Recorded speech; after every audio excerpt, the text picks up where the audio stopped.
Hey everyone, so on This Week in M&A, we're discussing kidults and how Amazon will be opening a second buy box for non-FBA store owners and a few others in between to help you on your online business journey. So let's get into it. To get us started, let's talk about the trend of the week, which is probably inspired by Christmas and the holidays, which is kidults. So there's a big trend happening right now where people in their mid-30s to their mid-50s are buying toys, comics, and collectibles that remind them of their childhood. So kidults in this past year bought $9 billion worth of toys, and this accounted for 25% of all toy sales. And this isn't just a fad because it's tied to a strong human emotion, nostalgia. Toys connect adults to their childhoods. So if you want to get back into toys and you're trying to justify it with a business, then this might be your chance to do so. All right, let's go over the marketplace trends. This week we had 12 new businesses listed, 4 businesses sold, totaling over $706,000 in assets. There were 913 businesses that were unlocked and considered for purchase by our community of buyers, 1,113 new buyer accounts that were created, adding $35.9 million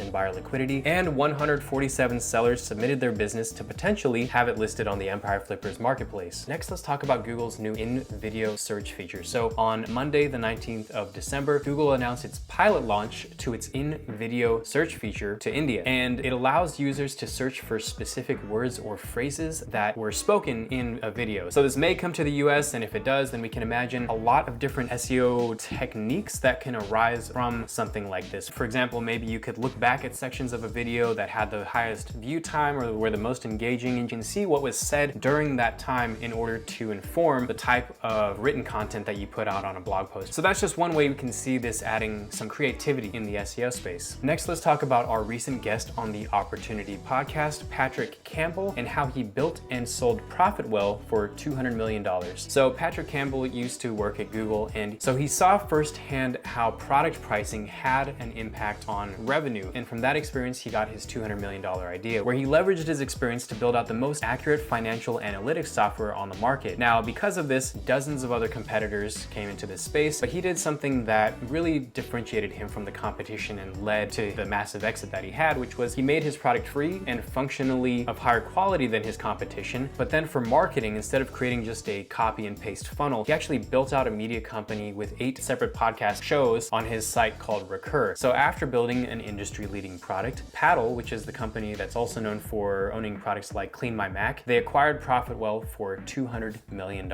So I'll leave a link below if you want to listen to the entire episode where Patrick talks about knowing your customers and your competitors inside out, thinking long and short term, and thinking big. Next, let's talk about this week's hidden gem. This week's hidden gem is for listing 64773. The current valuation is $2,826,173. It is a display advertising business in the information niche, and it was created in October of 2013. And the trademarked site, custom built using a tech stack that includes C#, JavaScript, and CS, which I think is C. It features informational content related to law-related records, and the site currently requires minimal effort to maintain. Now, we're highlighting this business this week because of its following strengths. First is its growth. It actually saw 60% year-over-year growth in revenue. Second is its diverse earnings. It generates revenue from AdSense and Ezoic. Third is the traffic spread. So the top 3 pages drive just 2.94%, 2.47%, and 0.97% of traffic, meaning that traffic is well spread over many other pages. Next, let's talk about how Amazon will be launching its second buy box and what this says about sellers selling through Amazon FBM. On Tuesday, the 20th of December, as a result of the European Commission that claimed that Amazon was giving preference to businesses that sold through Amazon FBA, meaning they used Amazon's fulfillment centers, Amazon will now be displaying a second buy box for third-party sellers or for those who use Amazon FBM, which is Amazon fulfilled by merchants or fulfilled by themselves. So we don't know exactly what this looks like yet, but if you're selling through Amazon FBM, we could imagine it being something like where you still have to compete for the buy box, right? But you might be competing on a combination of factors, such as by the combination of price plus shipping time plus shipping cost, if there's an additional cost for the customer. So it could mean that your product could be higher in price than your competitors, but you might be able to offer a shorter shipping time or maybe even free shipping costs. Or maybe your price of your product is lower, but you're able to do that by offering a longer shipping time and adding some cost to the shipping itself. So it'll be interesting to see how this plays out and if Amazon will even launch this in the US market, because I believe this is starting in the European market.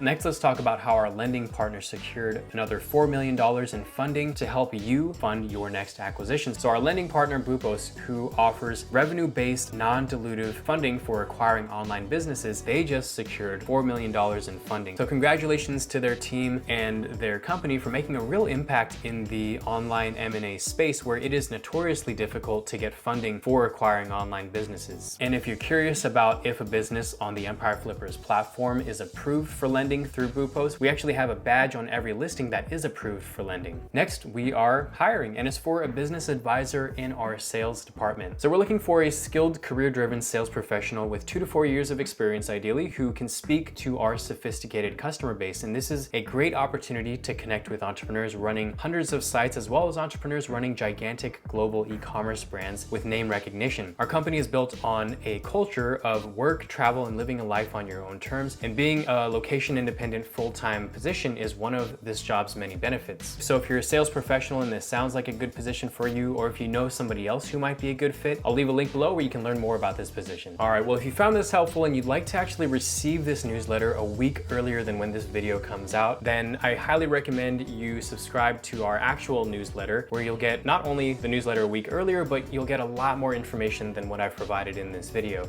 So I'll leave a link to that below. And if you'd like to learn about running a Shopify store without advertising, so purely through organic means, then click on this video here. So that's all for now. Thanks for watching. This is the last This Week in M&A video of 2022. So I hope 2022 was great for you and that 2023 is even better. So take care and see you all in the next year.